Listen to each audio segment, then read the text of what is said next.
Felipe Montes.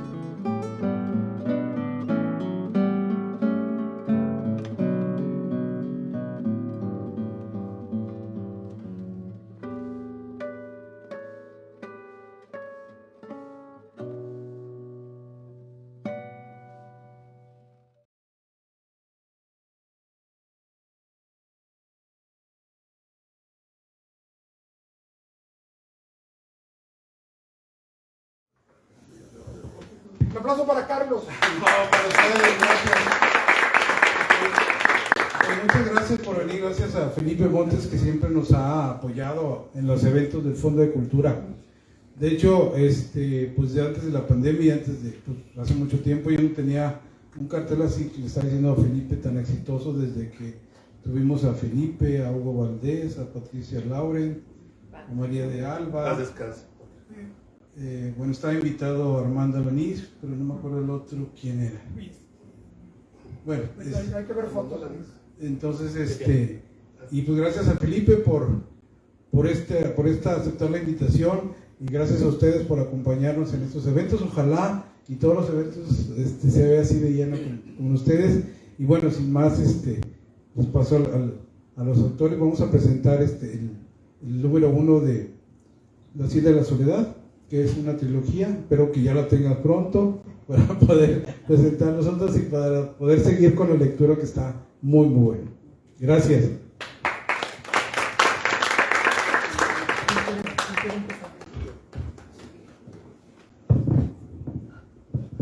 Quiero decir un par de puntos muy básicos. Acércate.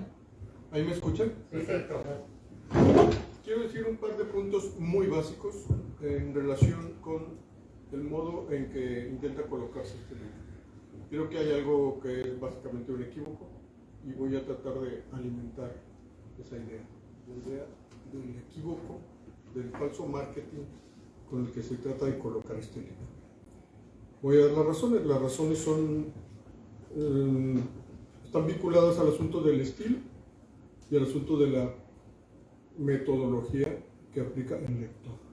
Voy a hablar de cómo creo que tendría que ser leído este libro, o cómo se me ocurre a mí que podría resultar provechoso el tránsito por este libro.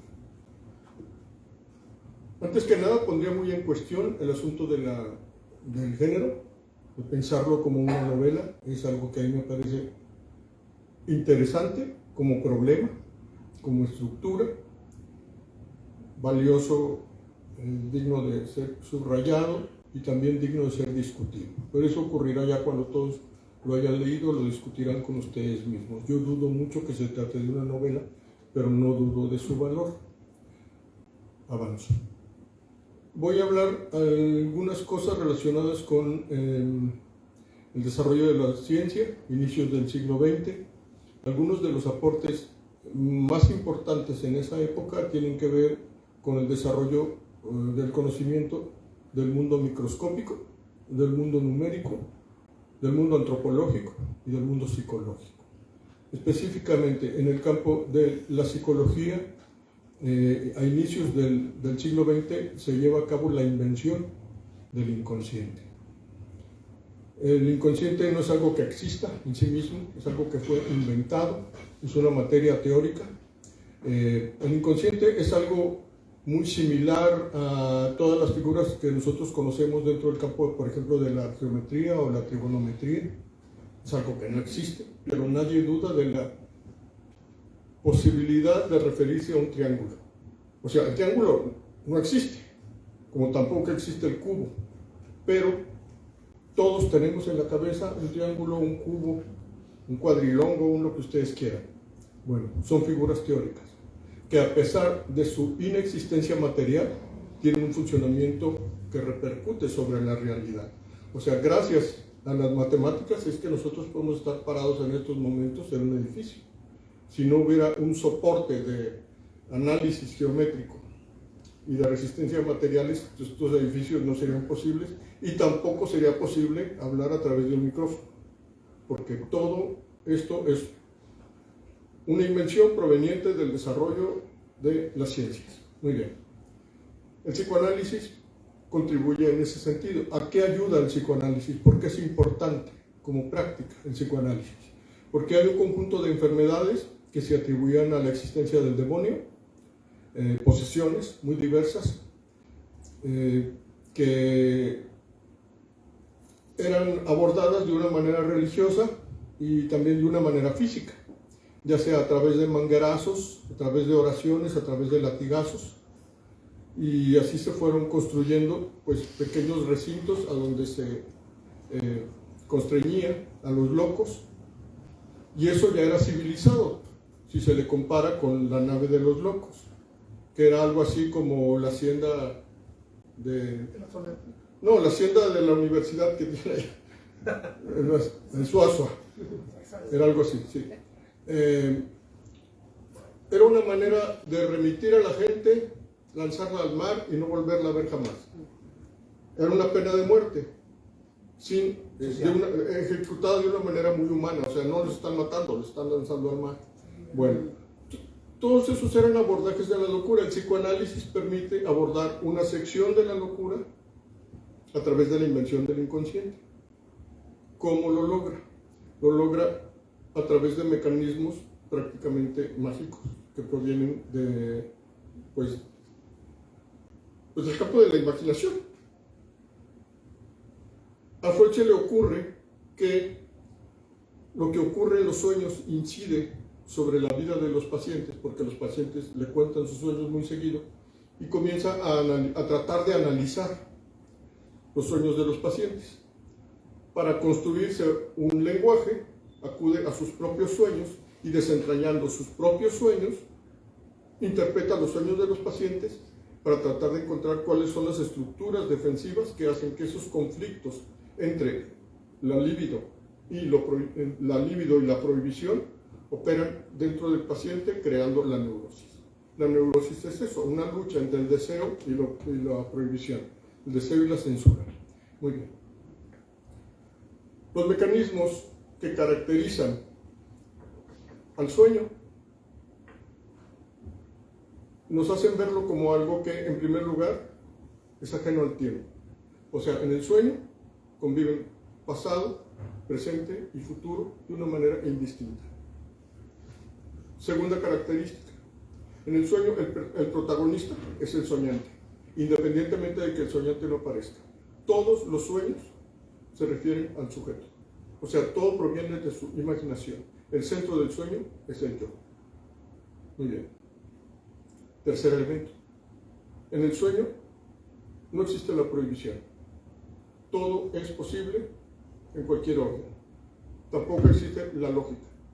O sea, el sueño se puede contar de cualquier manera, con cualquier personaje, combinando cualquier forma del tiempo. En el sueño tampoco existe la responsabilidad ni la ley. Por tanto, tú puedes tener en el sueño todo tipo de relaciones, de cualquier índole, con cualquier otro personaje, y no hay nada que se parezca a la culpa, a la condena, al castigo en el sueño. Todos esos elementos le dan al sueño un gran ámbito de libertad. En el sueño puede ocurrir todo como sea. Lo único que sí queda claro es que el responsable siempre serás tú. Hay algunas novelas, El Palinuro de México, el Obsceno Pájaro de la Noche, Paradiso, donde todas las cosas ocurren de manera simultánea, donde nunca sabes quién está hablando, y eso es dentro del ámbito de la lengua española nada más. Si se fuera un poco más allá, llegaríamos al caso de Joyce, que es prácticamente intraducible, pero hay una ilógica detrás de cada una de las páginas de Joyce. Acá lo importante es que en esta novela, si nosotros tratamos de aplicarle una lógica común, esta dialogicidad que tenemos todos nosotros, nos va a parecer un desparpajo.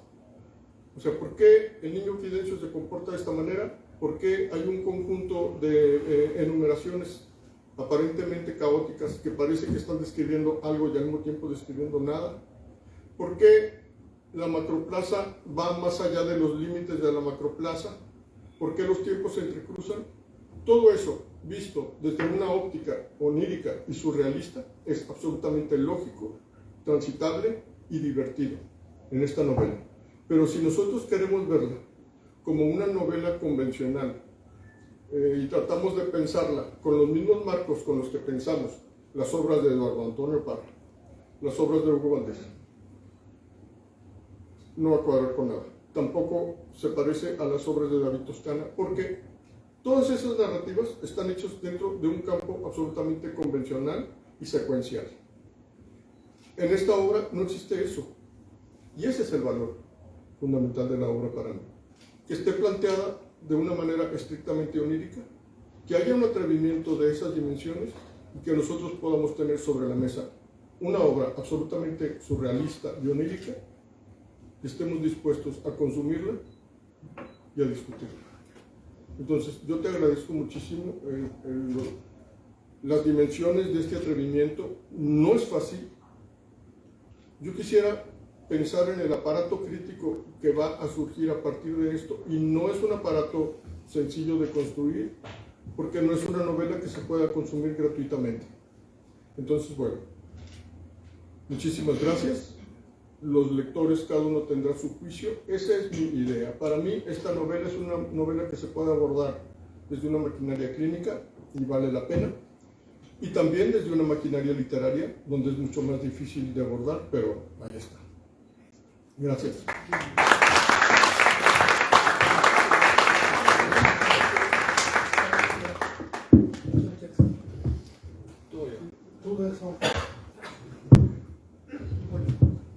Dicen que dicen que dicen que dicen y que nunca dicen.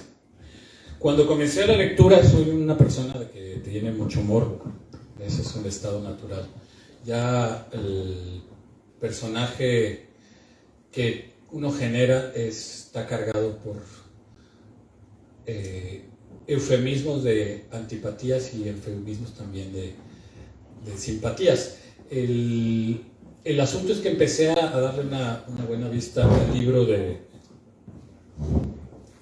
Felipe, que es la primera vez que yo presento el libro de él, ya que Felipe regularmente es el que presenta los libros, y que también en algunas entrevistas que les han hecho, él ya lleva más de 500 presentaciones, lo cual es una situación bastante fecunda, y que me imagino tiene una bonita biblioteca en su casa, que debe ser considerada un territorio básico. No sé a quién le vaya a dejar hacia el futuro esa biblioteca. Eso sería muy bueno. Conozco la de... libros, ¿no? Sí, no, lo peor que le puede pasar a una persona es cargar una biblioteca. O sea, cargarla es llevarla a todas partes, y uno se enamora de los libros, que esto es una situación que a nosotros como seres humanos pensantes, que esa es la diferencia que tenemos con nuestros primos hermanos, que son los primates, pues uno se encariña. Mis libros están subrayados, mis libros están separados, mis libros tienen mi nombre por uno de los costados, por otros de los costados, y híjoles, empecé a darle una vista y vi que no estaba dentro de los agradecimientos. En ese instante me sentí, dije, mira, si están todos, no, leve. No, esta es la tercera, esta es la segunda. Entonces observaba nombre tras nombre tras nombre, y en ese instante dije, ¿cómo tiene Felipe tanta memoria para poder acordarse de todas estas personas que son Monterrey, precisamente? Que son estos personajes que se han ido adentrando en la posibilidad de construir o de ir acercándonos a lo que da la ciudad de Monterrey. Entonces, a un servidor le parece muy atractivo, y a la vez es un doble compromiso.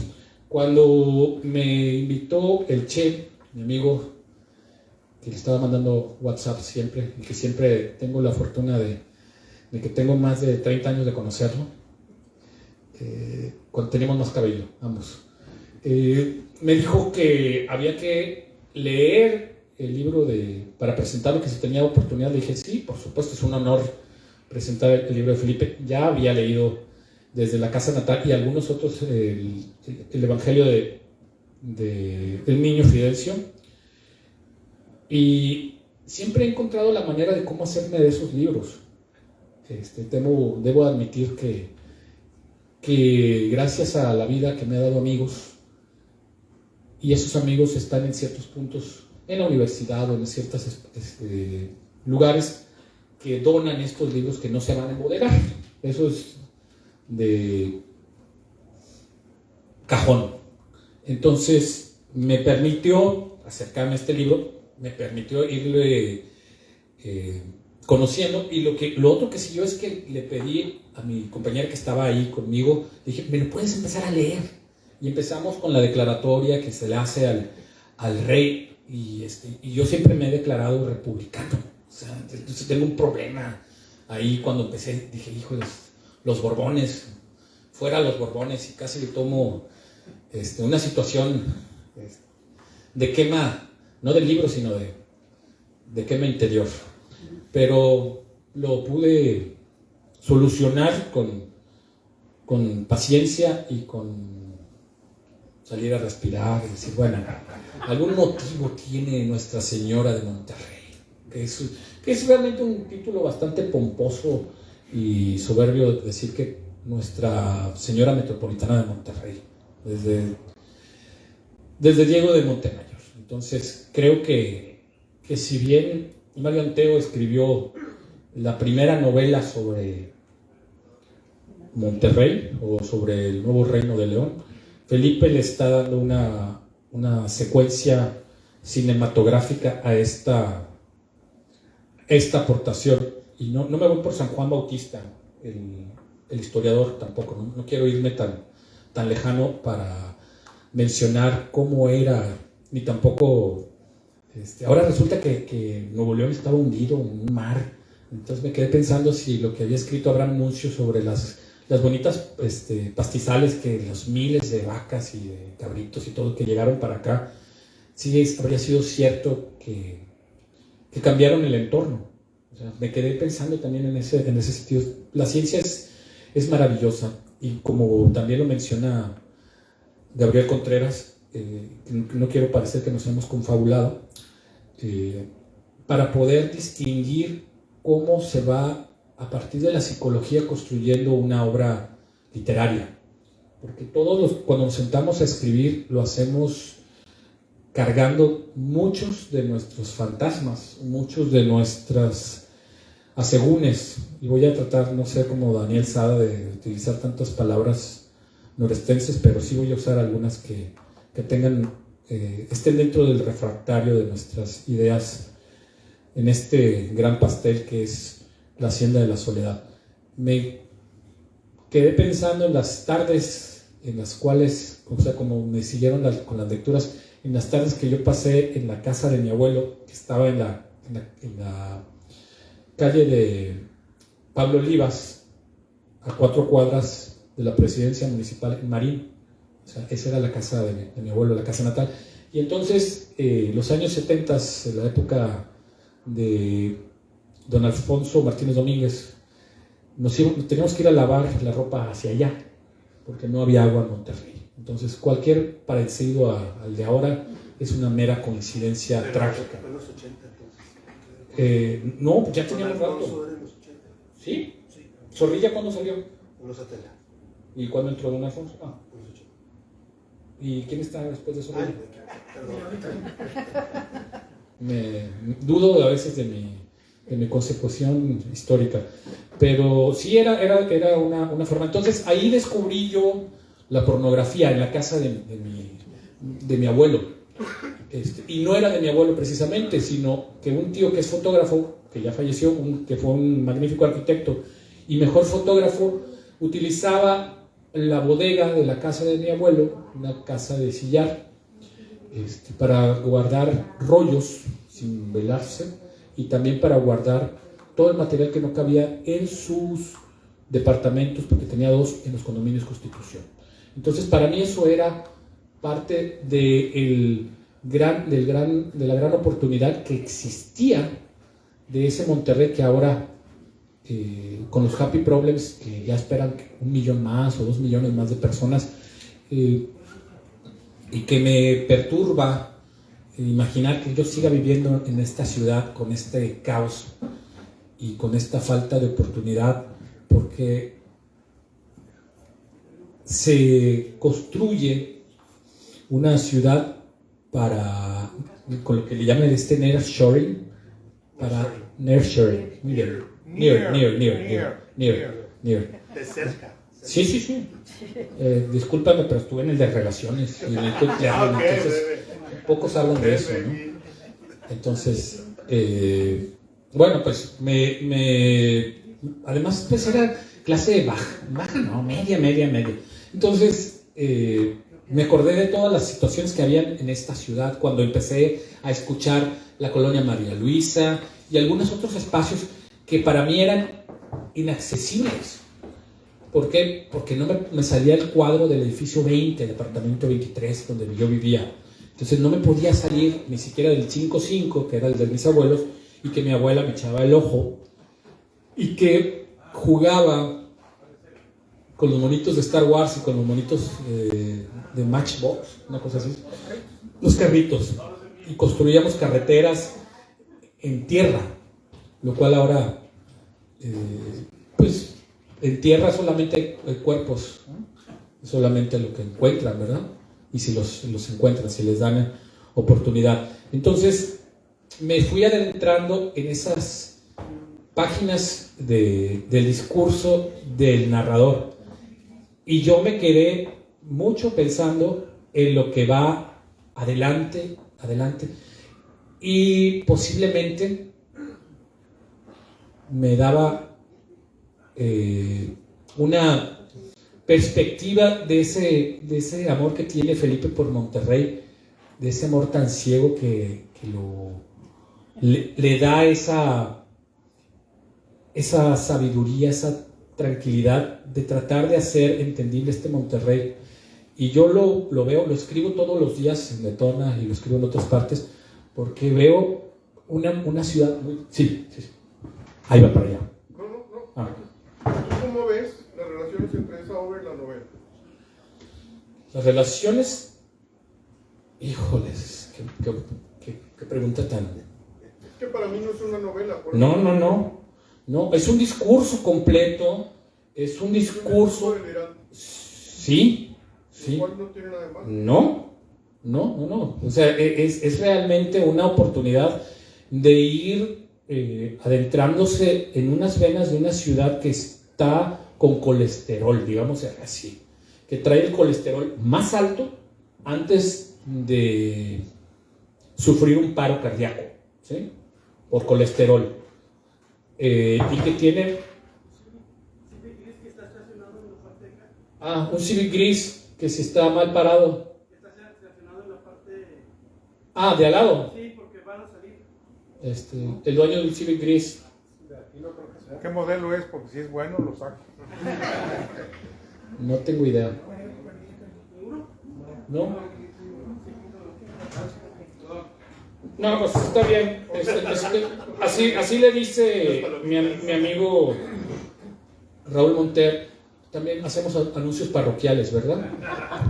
Entonces, en este anuncio parroquial simplemente se le dio oportunidad a que movieran su vehículo antes de que se lo lleve la grúa. Bien, entonces, si es una forma, a mí me gustaría preguntarle, Felipe, cuando escribes, ¿no sientes que se posesiona un ente? No sé si pasa por Diego de Montemayor, si pasa después por del canto, o sí. Yo sí le preguntaría algo técnico. Yo cuando escribo hago un montón de tarjetitas y esas tarjetitas ahí me van diciendo, ahora puedes hablar de esto, ahora no puedes hablar de esto, ahora avanza con esto, así ya está. Las tarjetitas me dirigen. Yo las escribo, pero luego ellas me van dando un mapa. ¿Tú cómo le haces? Supongo que tiene la inteligencia artificial. Sí, pero sobre todo porque ya vieron que hay una senadora que dijo que prepara ahora sus propuestas de ley por inteligencia artificial. En ese instante yo dije, Nos ahorramos el sueldo de una... Pues sí, de una senadora por de Nuevo León, ¿verdad?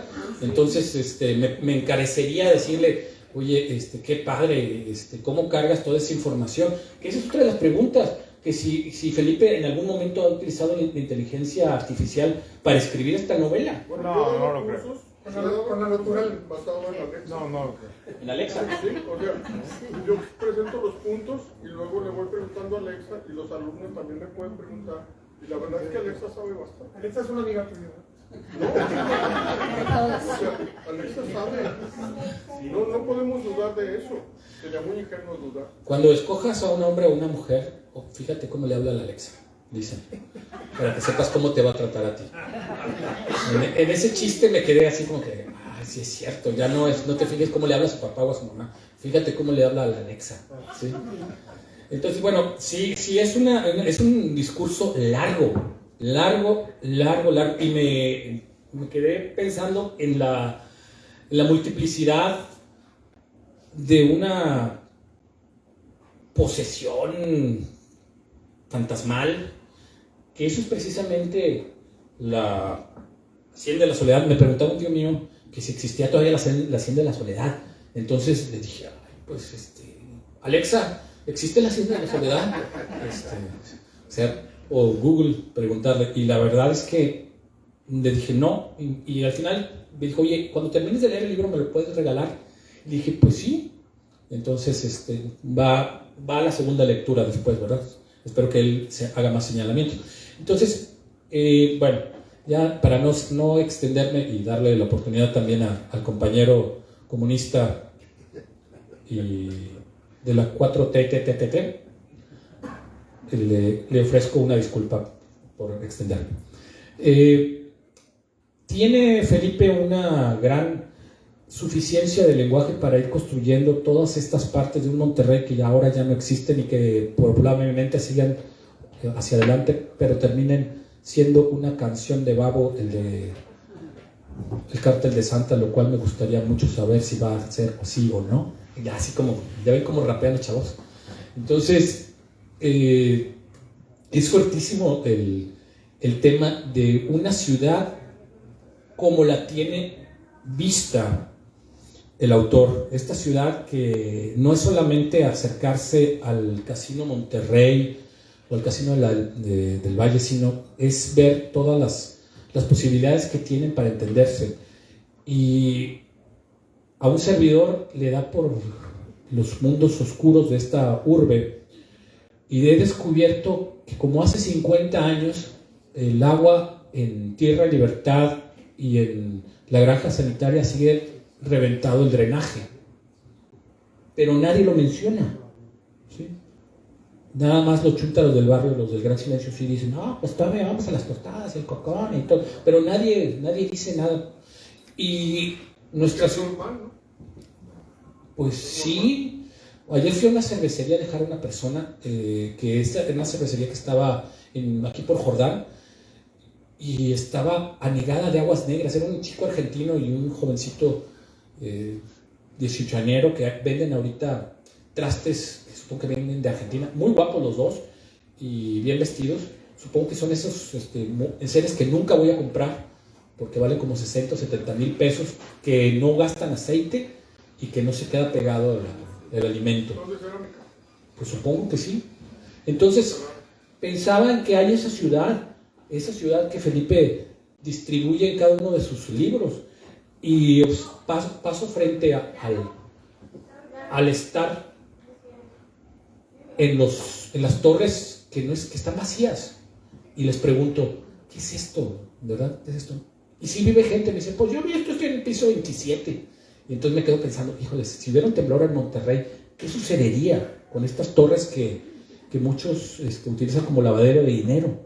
¿Verdad? Que ese es el Monterrey que ahora no le queremos dar esa consecuencia, y que si antes yo iba a las frutaletas a comprar una paleta porque le daba un aventón a un señor que estaba en silla de ruedas y lo llevaba de los Constitución al barrio antiguo y me daba esa propina para poder comprar una frutaleta, ahora me han mentado la madre más veces mujeres guapas que tienen toda la facha de San Petrinas, que me quedo pensando, bueno, ¿qué estoy haciendo mal?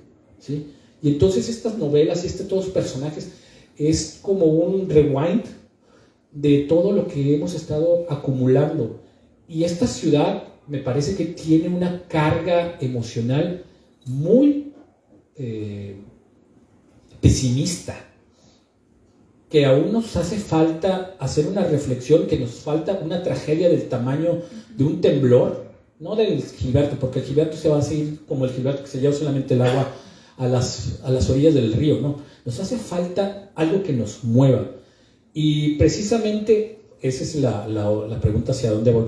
Cuando uno escribe, lo hace llevado para destruir lo que es la buena conciencia de una ciudad que no se mueve, que necesita tal vez un ángel o 4 ángeles demoledores, o tener el Tecate Man que se aparece por todas partes de la calle Morelos y que ha aparecido en videos, o el que cantaba por la calle de Alfonso Reyes y Garzazada, que salió en los videos de Kinky, el elotero. Entonces tenemos personajes que todavía siguen alimentando esta fauna de esta ciudad, y que en esta ciudad parece que entre más corrupto y sinvergüenza uno sea, mayor éxito tiene y no le da una serenidad.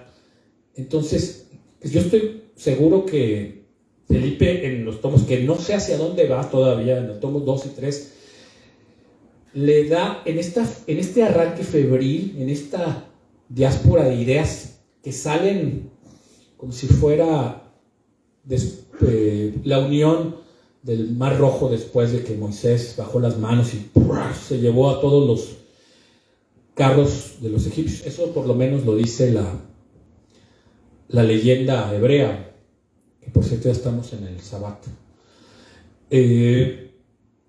Felipe es uno de los escritores que mejor ha sabido vender el proyecto de convertirse en profesionales de la ciudad, de escritores, y eso hay que reconocerle, que es un ser que no solamente ha visto para sí, sino para enriquecer al gremio, que ahora un gremio cultural se ha convertido solamente en unos bailongos, y que el presupuesto que teníamos antes para poder pues tener una pequeña bequita pues se difuminó. Ya no existen concursos, ya no existen ni ideas para poder tener la serenidad de subsistir en esta ciudad donde las humanidades, como lo hace Felipe, como lo hace en esta novela,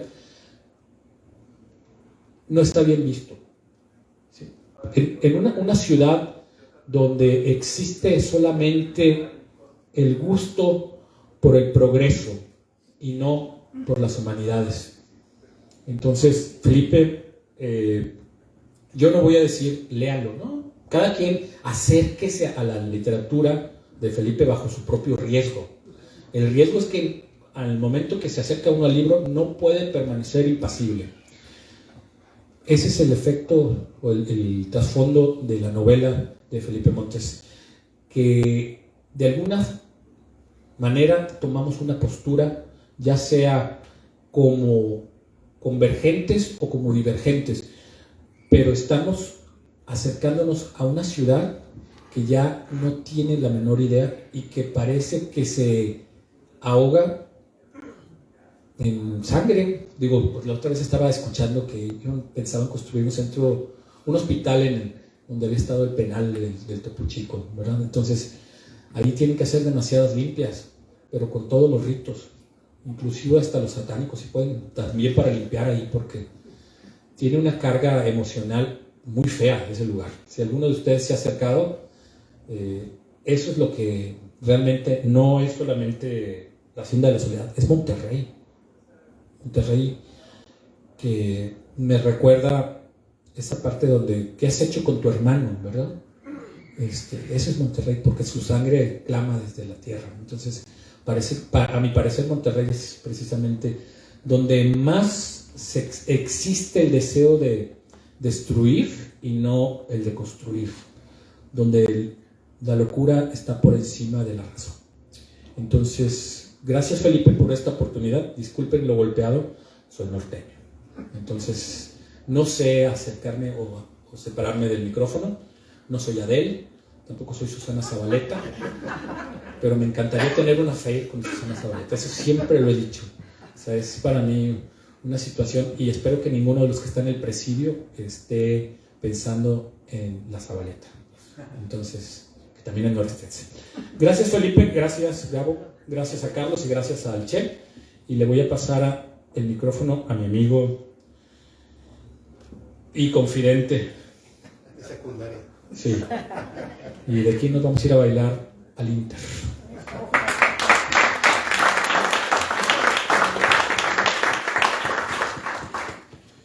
Cuando empecé la lectura del libro de Felipe, dije, híjole, qué pan tan duro, ¿verdad?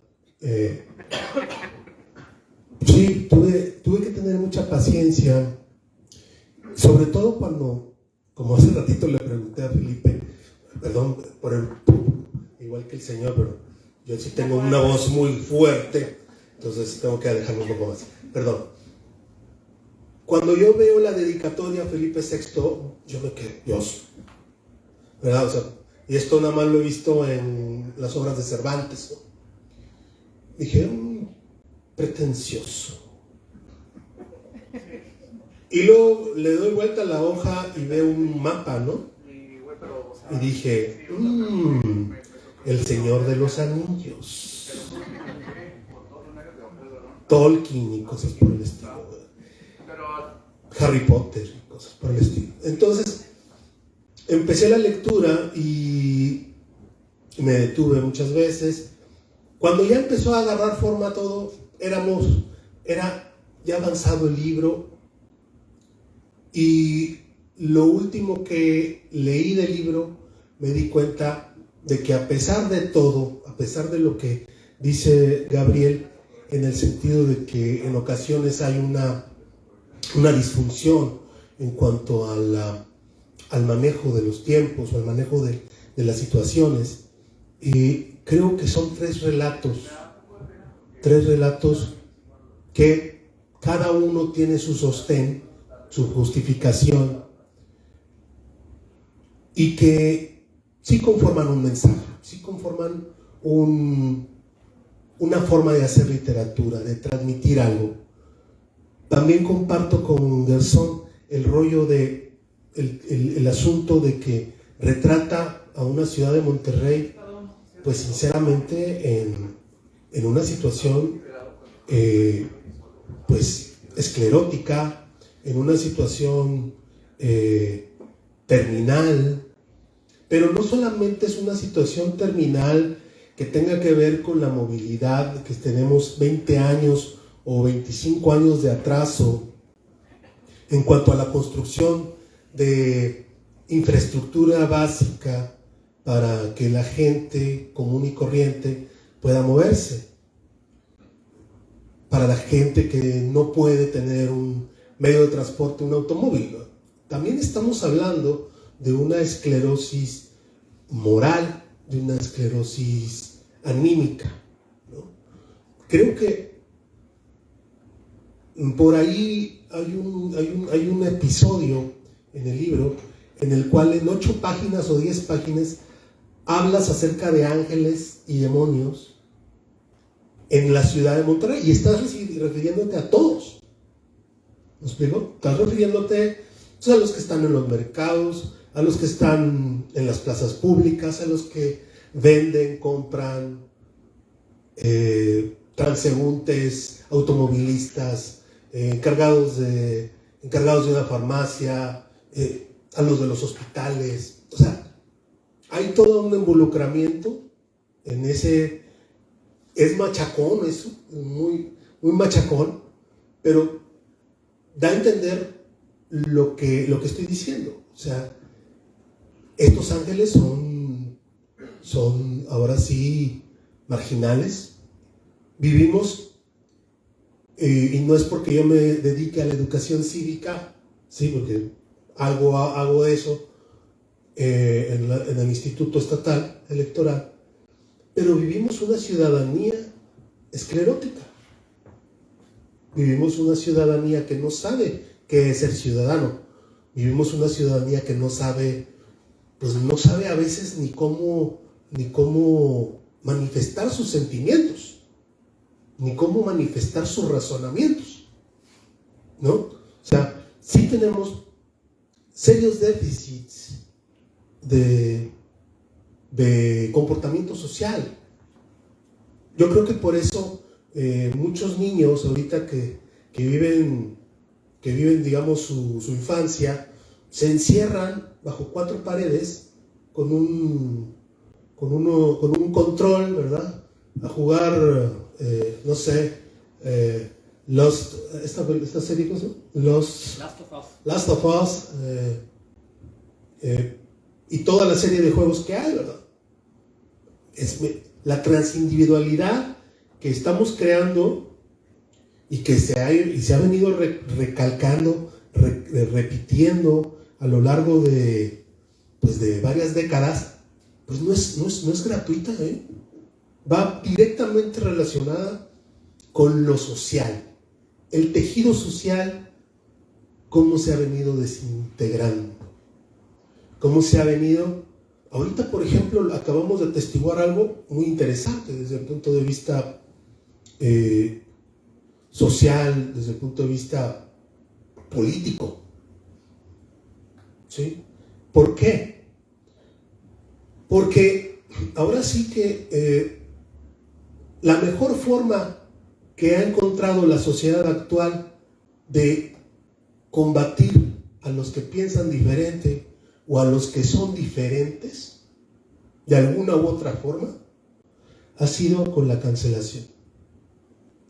Y ha sido con ahora sí, como dice Marta Lamas en un momento dado, en su momento, un paréntesis, en su momento en la comisión, cuando nos llamábamos comisión, hacíamos un programita y me dio la jiribilla de invitar a Marta Lamas al programa, ¿no? Y me aceptó la invitación. Y a mí me llamaba mucho la atención en un libro de Marta Lamas que se llama Dolor y Política, que ella estaba en contra de los Me Too porque le parecía que era un feminismo demasiado de derechas, un feminismo muy puritano, ¿no? Un feminismo que en lugar de crear canales de comunicación iba a cancelarlos. Y yo creo que básicamente una de las cosas, vuelvo a la novela, una de las cosas que está presente en la novela es de que ahí nadie se comunica. El relato que más me gusta de tu novela, Felipe, sin lamerte las botas, porque sí realmente hubo momentos en que te recordé muchas veces de una mala manera. A Felipe. ¿Por qué me ves a mí? Espérame, déjame en la boca. Sí, por favor. Es el relato de Ana. Es el relato de Ana. El de Ana me pareció una buena historia. Me pareció una historia que está, como lo digo acá, ella está buscándose a través de la sexualidad, a través de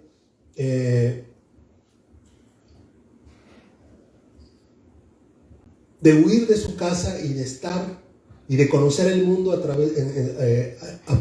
partir de tener unos hombres diferentes en cada, varios hombres cada día, ¿no?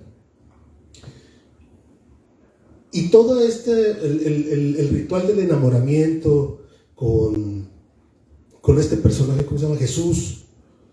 Y todo eso me pareció hasta cierto punto lindo y en un momento dado también puedo reconocerlo bien escrito, ¿sí?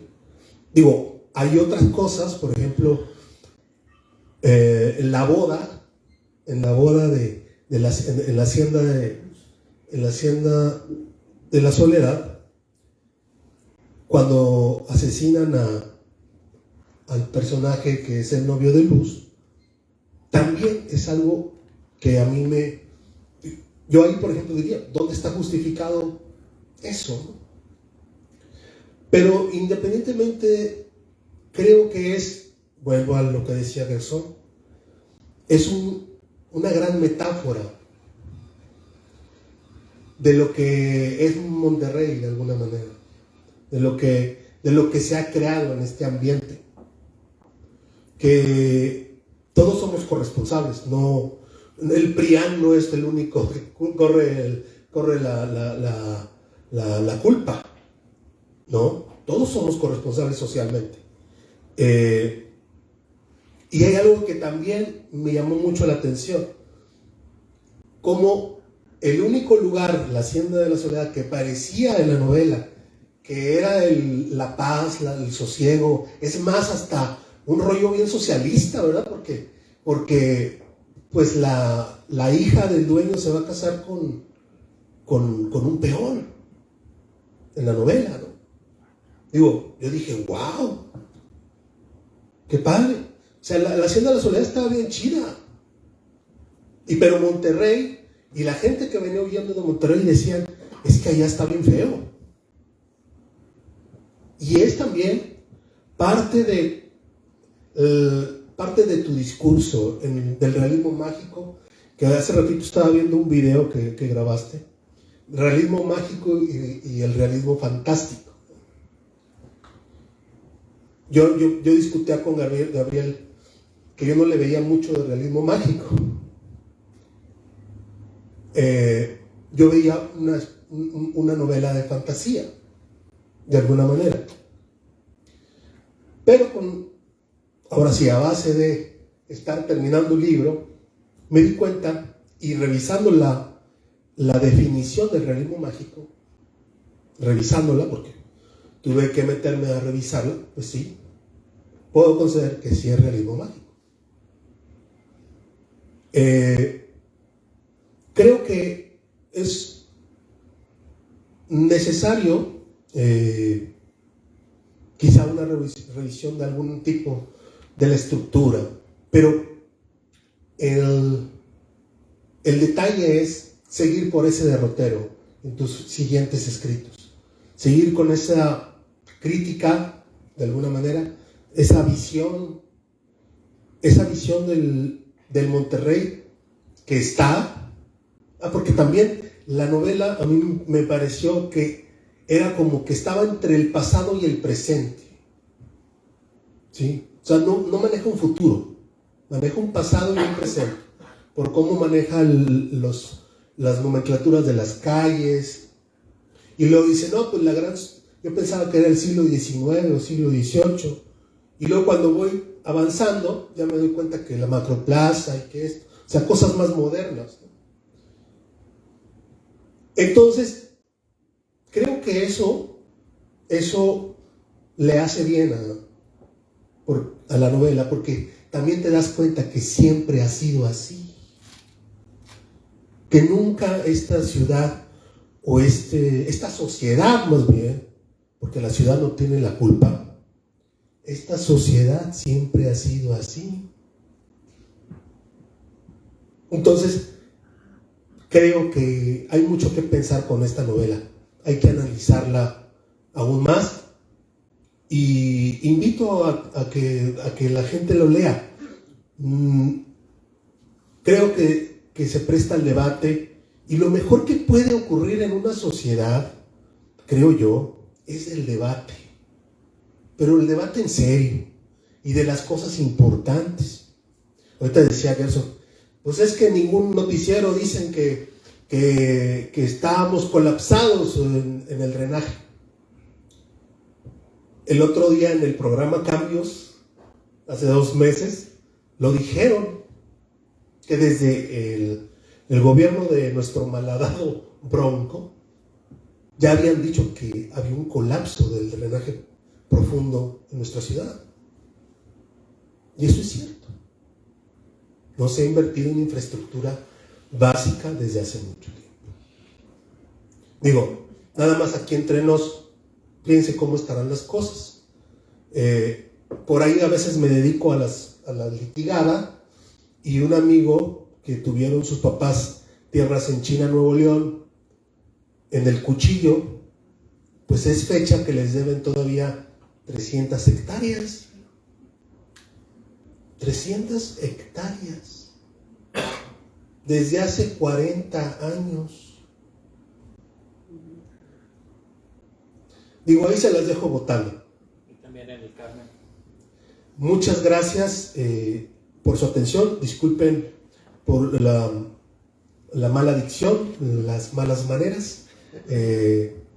Y pues, muchas gracias por la invitación.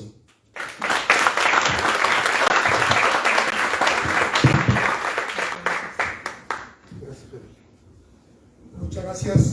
Gracias a todos por su presencia.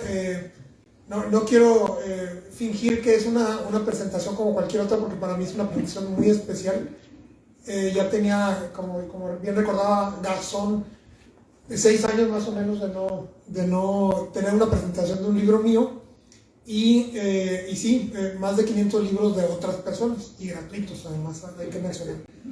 Me gustó mucho la manera de calificar de Gabriel de entrada esta obra, porque ciertamente no es, bueno, yo no la considero una novela, la considero un pedazo del poema Monterrey que he estado haciendo desde hace tiempo, y que esto corresponde al primer tercio de la octava parte, de la sección octava de 12 de Monterrey. Ya luego les hago una estructura ahí en la página de internet y todo.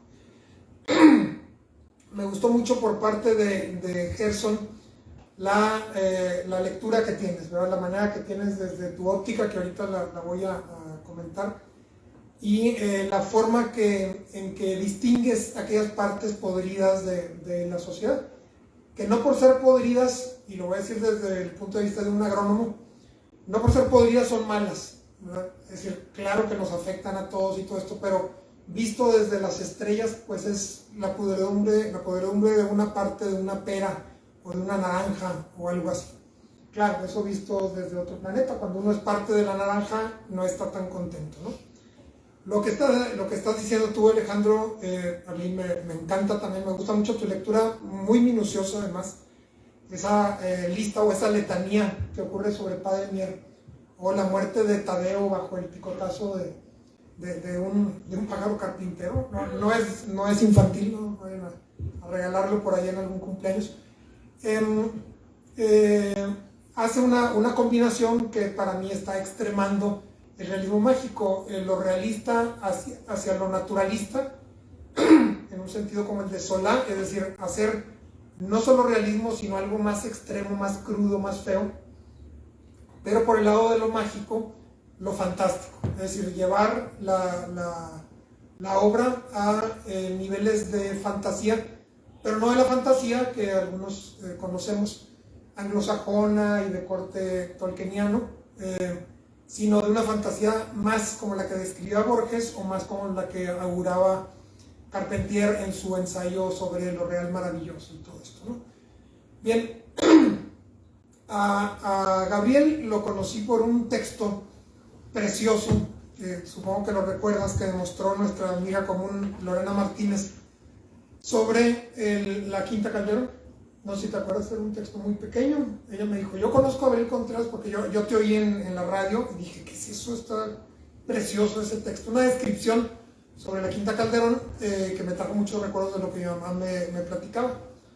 A Gerson lo conocí en persona y por tu libro Hemisferio de las Estaciones, que es una crónica bárbara, una poética, como lo que escribes en Detona actualmente, entrecortada, variopinta, colorida. ¿Cómo andamos de tiempo, don Carlos?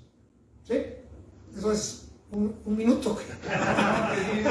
No, le voy a traer que agua. Ah, hombre, muchas gracias. Y a ti, Alejandro, porque lamenté no acompañarte hace 6 años a una presentación, 5 años, 6 años por ahí. 5 años a una presentación del Fondo de Cultura Económica con Carlos Chimal, que venía de México con un libro científico. Pero quiero que sepan que estoy muy orgulloso de que ustedes tres, y precisamente ustedes tres, hayan aceptado acudir a esta presentación, porque son tres titanes del conocimiento de Monterrey. Cada uno a su manera. Creo que en general les gustan los claroscuros y las oscuridades, pero cada uno de ustedes tiene décadas investigando un Monterrey diferente al que yo conozco. Cada uno tiene un camino interesantísimo, rarísimo, peculiar, y que cuando me acerco a cualquiera de sus textos, o sea, una obra de teatro, Niño y Bandido, por ejemplo, que fue la primera obra de teatro que te conocí, y que luego me costó una amenaza indirectamente en Espinazo. Los dueños de la iglesia fidencista no estuvieron muy contentos con una imagen que además había yo heredado de ti. Heredado de ti sin tu consentimiento, pero sí con tu conocimiento. Y siendo ustedes esos tres titanes, muchas gracias. Muy amable. Uy, eres un caballero. Estoy creciendo. Sos un caballero. Tenemos entonces, entre las visiones de ustedes tres y de algunos otros escritores que ya mencionaremos también, Patti Lauren, de entre ellos, que hay que recordarla con mucho cariño y mucho agradecimiento, tenemos una visión sobre una ciudad enorme. Si algo gozo, que son pocos segundos, de esos videos del gobernador o de los presidentes municipales y todo eso, es esa visión que también ellos tienen acerca de un Nuevo León o de un Monterrey y su región y los demás municipios conurbados y no conurbados, y de lampazos y de todo esto, todo el gusto con que también fantasean. Y claro, se puede llegar a convertir en realidad. A lo mejor de veras va a haber otra presa, va a haber una línea 6 del metro o una línea 200 o lo que sea, pero lo que nos hacen imaginar, es valioso también, es útil, y vemos que hay gente que también está alucinando con respecto a la ciudad en que vivimos, ¿no? De otra manera, con otros fines, no tanto estéticos como electorales, pero cada uno de nosotros tiene su propio sueño con respecto a esta ciudad. Como decía Nemesio García Naranjo, otra vez Lampazos, tenemos compartida esta ciudad alucinada, así lo decía, ¿verdad? Ciudad alucinada, y hay un ensayo así llamado. Sé que había algunas preguntas, y me decía Alejandro que tiene unas preguntas. Me gustaría agradecerte, Gabriel, la mención de, dijiste Peligro de México, dijiste Paradiso y El Océano Pájaro de la Noche. Son tres de mis novelas favoritas. Gracias por decir también que no lo lees como una novela, porque sí, es un discurso alucinatorio, es una verborrea quizá esquizoide, es un juego infantil, pero como juego tiene que ser magistral, o al menos eso me propongo yo. Seguramente ustedes tres no hemos platicado de esto, y seguramente muchos integrantes del público han tomado el diccionario en su infancia, sobre todo, como un libro ameno. Leer una definición, brincar hacia la otra, ¿qué querrá decir esto? Este término como que tiene que ver con el cariño, caray, este tiene que ver con monstruos, esto tiene que ver con biología, con alguna parte del cuerpo humano, con sexo, con violencia, con alguna guerra, esta palabra parece que tiene un origen árabe, etcétera, ¿no? Entonces, leer el diccionario así, con ese apetito, y querer invertir en algo, no sabemos en qué, ese conocimiento que se va reuniendo, es, creo yo, el juego más importante con el que me he topado. Me acuerdo de las regletas. Sí, adelante. Eso está sistematizado. Si seguramente te acordarás, existen cuando menos 3 obras que están armadas así. 62, Modernos para Armar, Rayuela y el libro de Manuel, además de las historias de Cronopios y de Fama. A eso Cortázar lo llama almanaque, y es simplemente él va tomando una canción de Chet Baker, una reflexión sobre los gatos, un apunte sobre Franz Liszt, etcétera, etcétera, etcétera. Todo aquello que tenía que ver con la cultura francesa, de la que él vivió siempre, lo pegaba en tarjetas y se lo daba al editor. Y como tenía mucho prestigio, lo convertía en un gran éxito. Pero en realidad no hay ninguna lógica detrás de eso, era simplemente lo que a él se le ocurría que podía contar, lo contaba y ya. Así como un almanaque, así está armado tu libro. Lo cual yo agradezco, porque eso también a mí me da muchísima libertad para expresarme como lector, porque también como lector yo me aburro de poder predecir una historia policíaca, porque finalmente son tantas las fórmulas que terminas adivinando. Y esa estructura, que originalmente era libertaria, se convierte en una cárcel. O sea, las cosas muy finas aburren. Y las cosas que están hechas como un tenderete son divertidas. Muchos libros de Juan José Arreola están hechos así. La Feria, por ejemplo.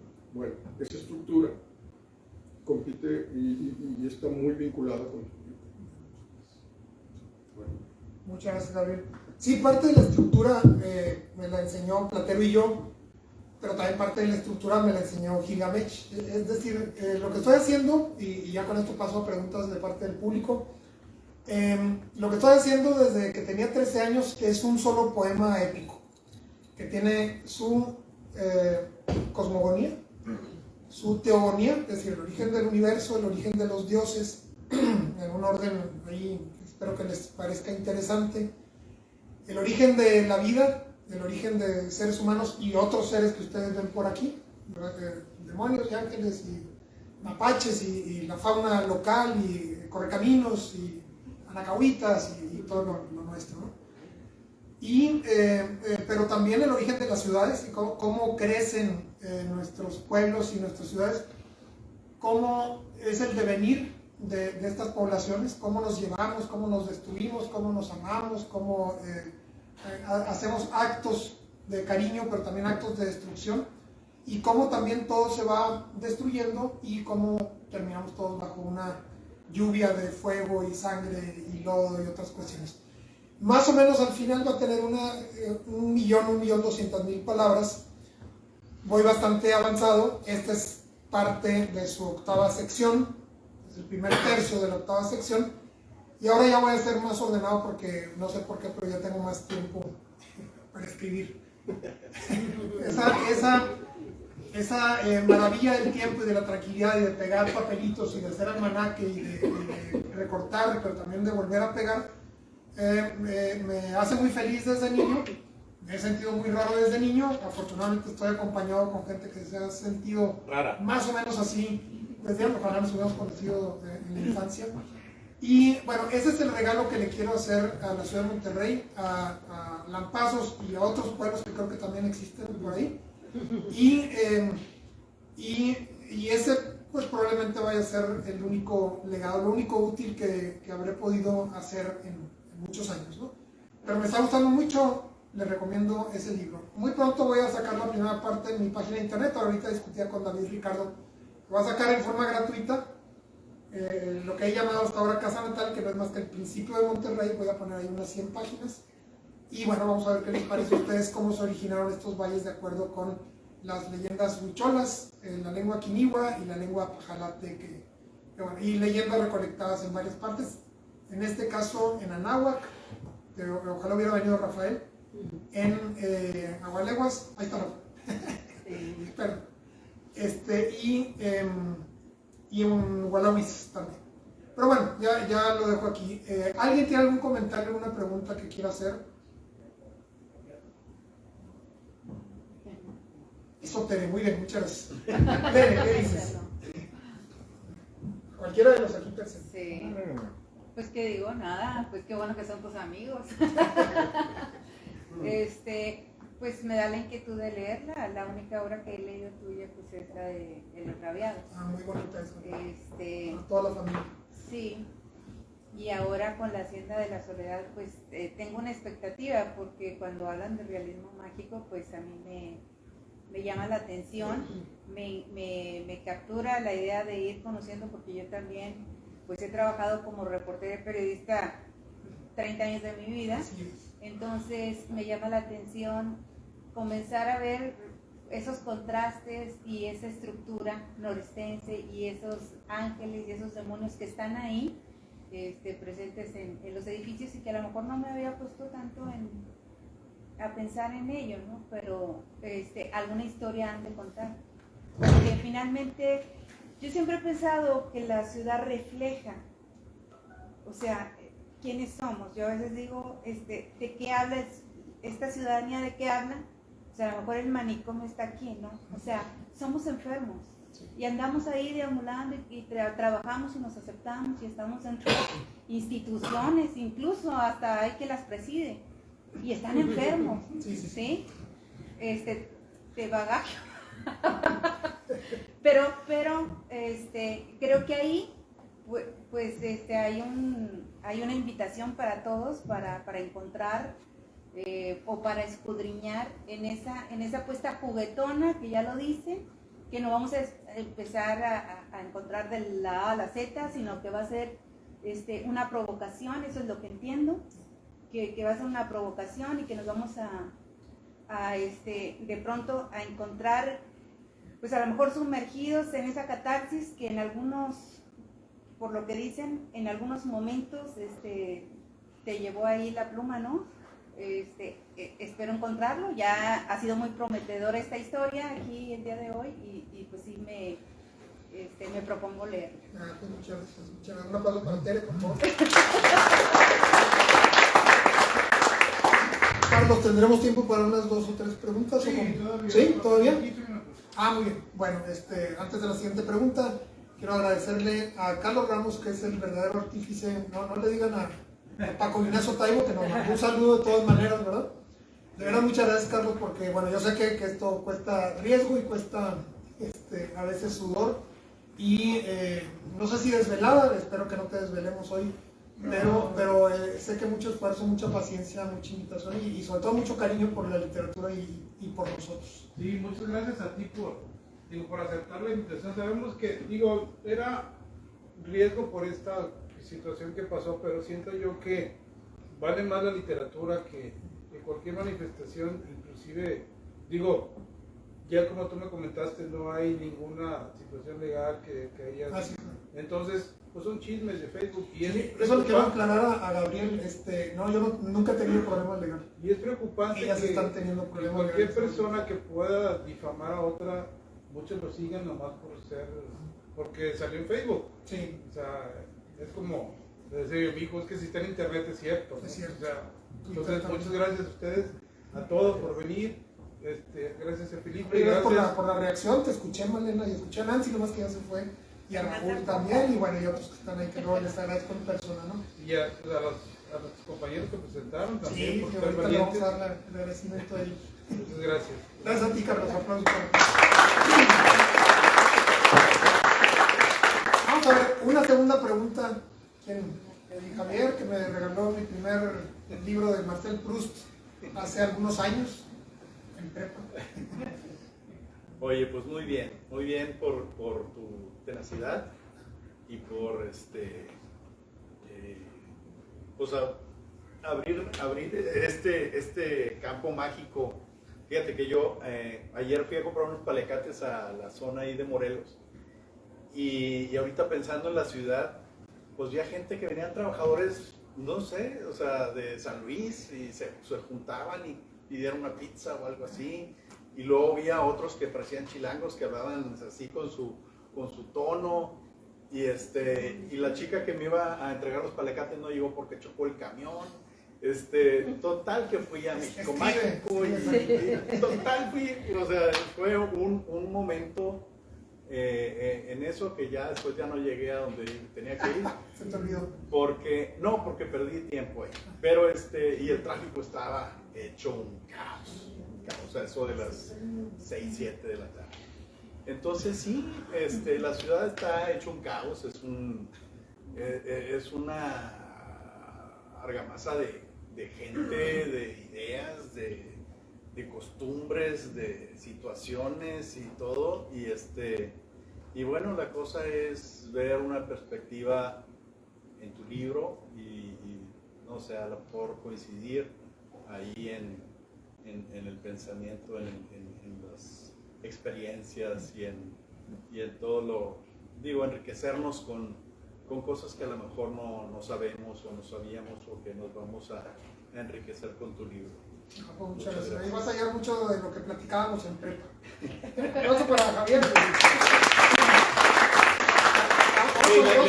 Quería preguntar, oye, Javier, el asunto es que no fuiste al mercado indio. Porque ya no existe. Ya no está. Bueno, como fuiste a las artesanías en Morelos, porque ya no están, Ya no. ¿verdad? Y tampoco fuiste a donde estaba el mercado, donde ahora está el pabellón M. Exacto. Eran las únicas 3 lugares donde podías haber encontrado esos paliacates. Así es. Pues fui a México Mágico, que ahí está. Son chinos. Todos chinos. Sí, el que está en Morelos, ¿no? Sí, está en Morelos. Sí, sí. Vamos con Roca, perdón. Sí, no, se acabaron esos. O sea, los lugares cuando. Era como cuando yo hice la primaria en la Nexa, entonces tenías que comprar las cosas en la Casa Roy. Porque si no te regañaba la maestra. O sea, tenías que ir a la Casa Roy. Y Casa Roy estaba en Microcentro. Entonces tenías que. En Urdiales. Sí. Entonces es parte, ¿no? A ver, David. ¿Ya no está? Rosy, vamos a ver. Y luego vamos con Gaby Valadez, que no se va a escapar. Pues mira, te puedes ir a Lampazos, que está pendiente, ¿verdad? Acuérdate que está pendiente, que te salgas de esta hacienda, ¿verdad? Con tantas situaciones y tantos fantasmas y tantos demonios y ángeles. Allá a Lampazos todavía no. Esperemos. ¿Cómo andan de seguridad ahorita? Pues bien, bueno, pues supongo que en las brechas y en la noche, pues cualquier lugar. Ahí no andaremos. Sí, y mañana vamos a ver a Rafael. Saludos mucho, dile que lo mencioné y que, Sí, claro. que le agradezco siempre los estudios que las crónicas De Anáhuac, sobre todo. Sí, ¿verdad? ¿no? Sí, con mucho gusto. De ahí salió el enrayado, de una leyenda que recolectó Rafael. Sí. Él ya lo sabe y se lo ha agradecido. Sí, también leyendas de Lampazos que pues, No, ya. Bueno, ahí tengo algunas, falta visitarlos ustedes. pues necesitas ir. Está, ya saben, la invitación abierta. Ahí tienes tu casa. Ay, muchos. Aplausos para ustedes. Vamos con Gaby y luego con Raúl, que está acá adelante. Gaby, ¿qué dices? Profe, yo le agradezco mucho su trabajo porque, bueno, yo soy de una generación que ya no conoció muchísimas de las cosas de las que usted habla en sus relatos y para mí es como estar escuchando, wow, las historias, aquí vivo, aquí sucedió aquí, esto pasó acá, esta es la ciudad en la que estoy y no la conocería si no fuera por usted. Muchas gracias. Muchas gracias, escritora Gaby Valadez, autora de una saga bastante abultada que espero que pronto publique Carlos. Yo también. Ahorita habla. Raúl Montero. Gracias, Felipe, por la invitación. No he tenido oportunidad de leer tu libro, he leído algunos otros libros anteriores tuyos. Y créeme que a mí, en lo personal, siempre me ha emocionado y motivado leer la evolución del ser humano.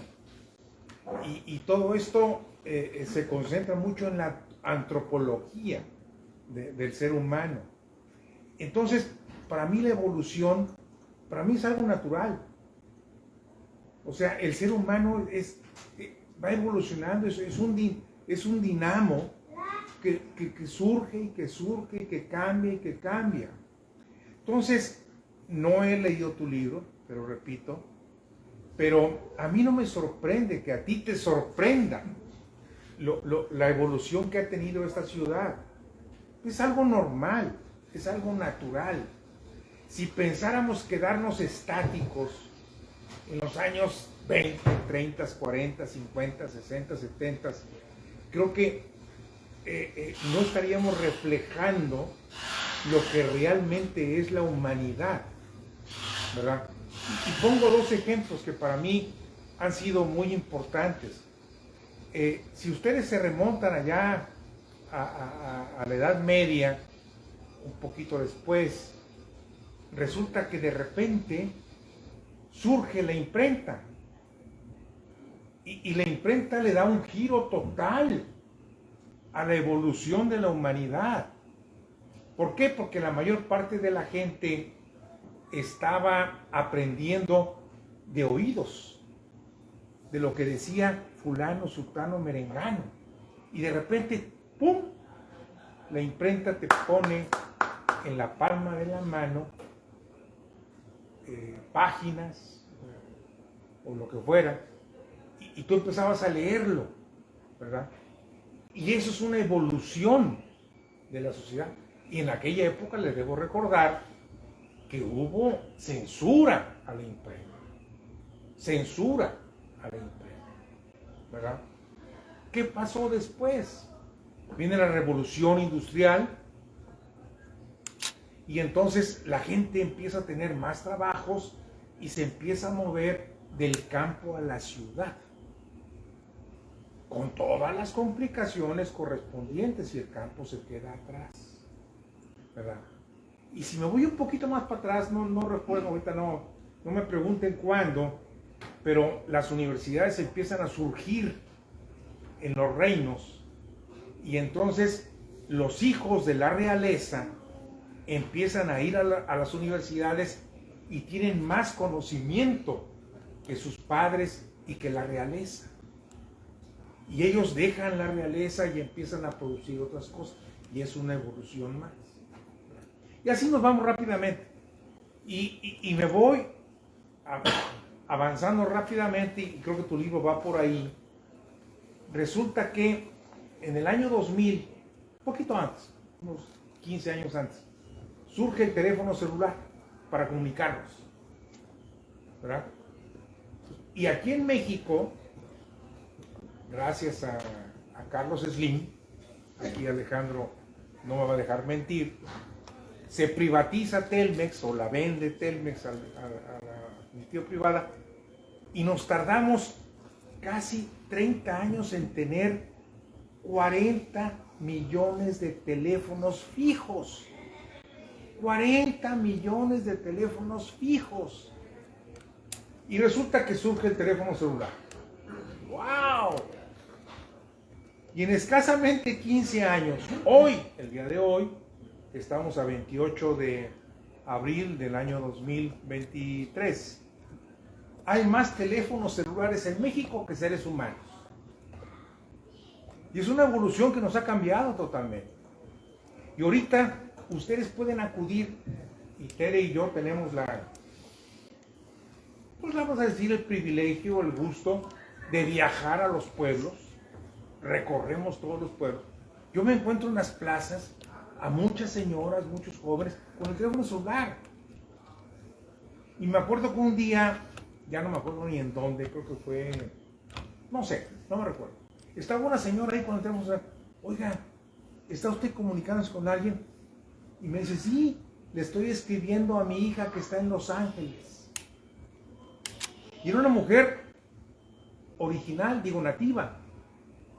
Y digo, oiga, la felicito, ¿y sabe escribir? Dice, no sé, pero ya me enseñé, ya me aprendí las letras y cómo comunicarme con mi hija.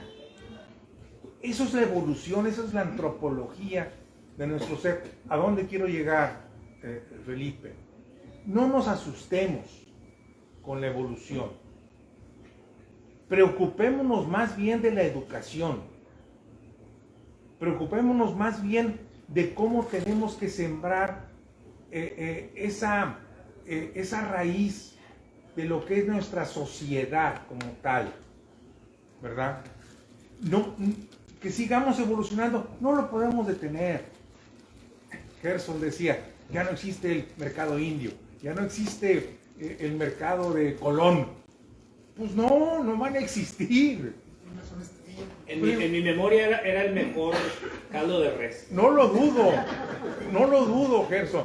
Pero eso ya no podemos atarnos al pasado. No nos ayuda en nada. Tenemos que seguir evolucionando, tenemos que seguir creciendo. Entonces, desconozco cuál es la línea de vida que tiene tus libros, pero sí te invito a que veamos el presente y el futuro. No nos anclemos en el pasado. Anclarnos en el pasado está toda madre. Echarnos una cerveza y un tequila. ¿Te acuerdas del compadre Flota? Y la comadre Flota. Y los que cantan, está todo dar. Digo, es muy bueno.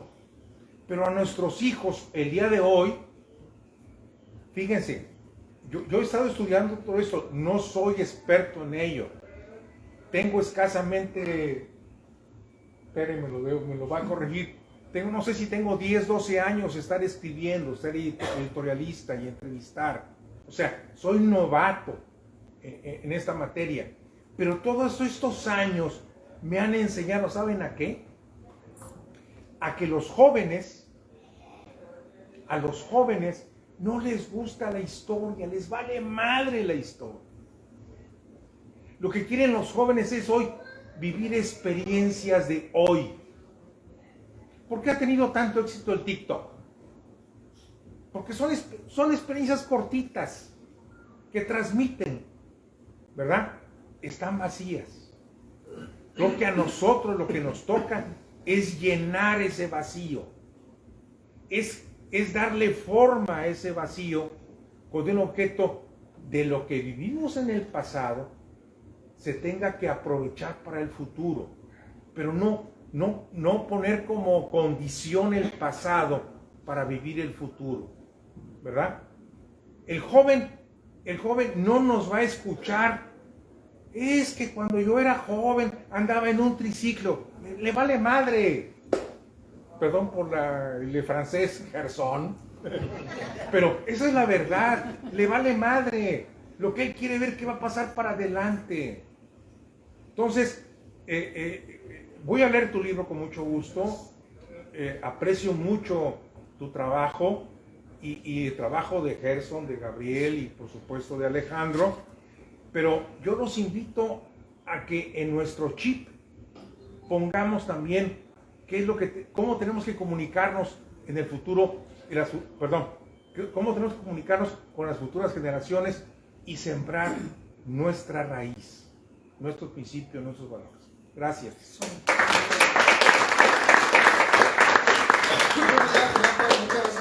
Ya para ir cerrando, la anterior presentación estaba sentado con Samuel y pues estaba ahí el señor Font, y quiero dedicarle a su memoria esta presentación, así como a Guillermo Sepúlveda, que ahorita lo estábamos recordando, dos gigantes de la construcción cultural de nuestra comunidad y que no han sido suficientemente llorados. Así como elogié ahorita el papel de ustedes tres como titanes de la visión sobre Monterrey o de las visiones sobre Monterrey, pues quiero agradecer primero que está Luis, mi hermano, aquí con Elba y con Luis, muchas gracias a los tres, que está aquí Maru, que me ha enseñado otra lectura sobre Monterrey totalmente distinta, muchas gracias Maru, y sobre todo, pues ya saben, a la autora del autor, porque no sé si ustedes cuentan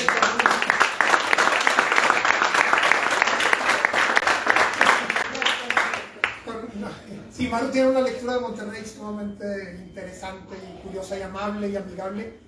Y no sé si todos cuenten con algo así como nuestra mamá, que es no sé cómo se diga en términos de vanguardia, pero pueden ustedes estimular levemente su memoria y aparece una plétora de árboles genealógicos regiomontanos, direcciones, casas, colonias, unas que acaban de existir, otras que no existen. Si estoy hablando de ti, no creas. No, te lo pongo en el volumen más alto. Y estoy, bueno, no debería decir estoy seguro porque pues obviamente así es. Esa estructura tan compleja que es patrimonio importante para el realismo mágico hispano en general, pues es el que nos alimenta a los regiomontanos y en nuestro caso a mí, para armar todo este árbol, todo este conjunto de relaciones de causa-efecto, de genealogías, de orígenes, de finales, para construir una obra literaria, pues lo mejor que pueda. Es decir, estoy haciendo la composición de primaria, nada más que si me puede esperar unos años más, maestra, porque no la termino. Muchas gracias, madre.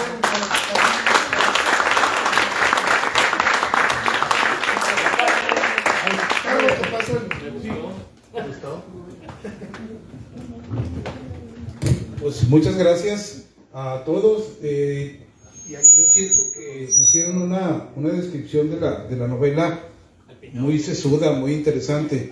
Yo los invito a leer de la forma que me enseñó, bueno, el señor Castillo, de un poquito más banal, más comercial. Entonces, la novela es imaginativa. Entonces, vas de las primeras partes donde va la muchacha caminando, cómo va vestida, cómo la ven en la hacienda, o sea, te imaginas una cosa así, en un rancho, ¿no? Como decimos nosotros.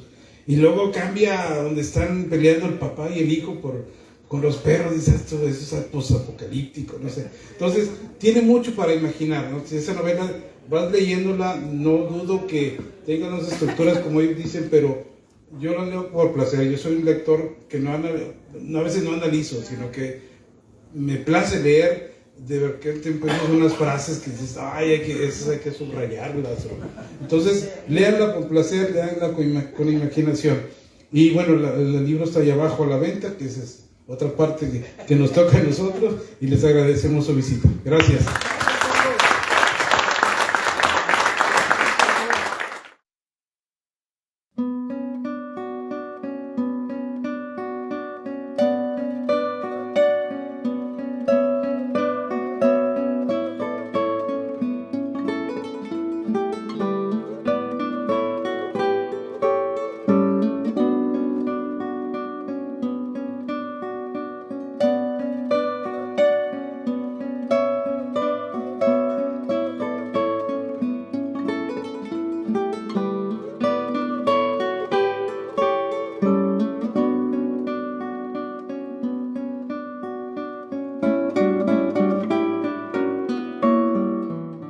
La Hacienda de la Soledad, una experiencia fantástica y fuerte para amantes del realismo mágico, está en Amazon.